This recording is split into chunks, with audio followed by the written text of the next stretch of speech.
नमस्कार, नीतिस्पंदन या चॅनलमध्ये आपले सहर्ष स्वागत आहे.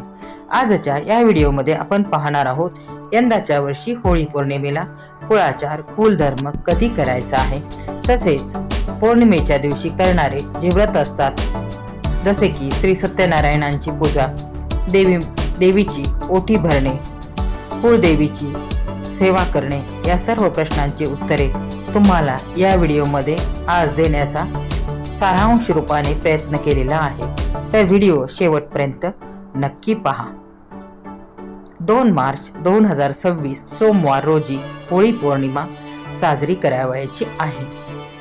या वर्षी आलेल्या होळीचे विशिष्ट असे काही खास महत्त्व आहे.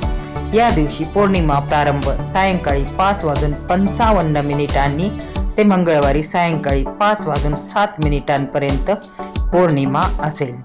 होळी हा सण लक्ष्मी देवींच्या प्राप्तीसाठीचा आहे. होळी म्हणजे चांगल्याचा वाईटावर विजय मिळवणे, या प्रकारे याचा अर्थ आहे. पौर्णिमेला करावयाची श्री सत्यनारायण देवांची पूजा, पौर्णिमेचा उपवास, पौर्णिमेला भरावयाची देवीची ओटी कधी भरावी, कुळाचार कधी करावा, या सर्व प्रश्नांची उत्तरे पाहूया. उदया तिथीनुसार पौर्णिमा ही 2 मार्चला साजरी करावी. होलिका दहन 2 मार्चला करावे. सत्यनारायण पूजा देखील करू शकता. कुंकुमार्जन हा विधी देखील श्रीयंत्र श्री लक्ष्मी देवींची पूजा करताना फोटो किंवा प्रतिमेवरती करू शकता.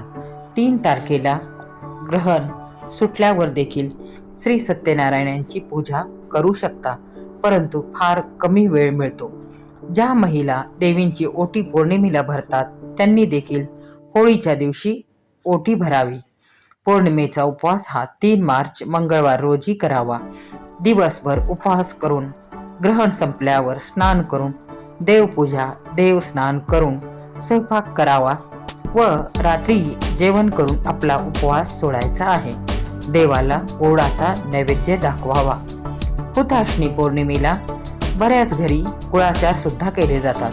कुळधर्म, कुळाचार, आई भगवतीची सेवा, आपल्या कुळदेवीची सेवा केली जाते. ज्यांच्या घरी जी पद्धत आहे त्यांनी त्या पद्धतीने करावे.